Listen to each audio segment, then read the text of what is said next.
Bug-Eye guys, this car just showed up from Fresh Restoration, and you should be able to see this spoke moving in and out.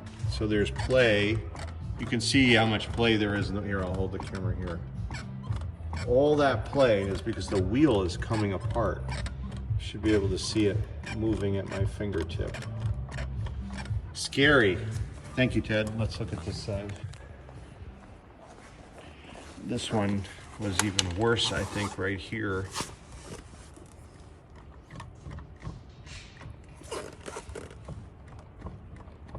There you go, you can see it now. See the spokes moving in and out? They're not supposed to do that. And not to mention the fact, if you look at the tire tread, how much movement you get.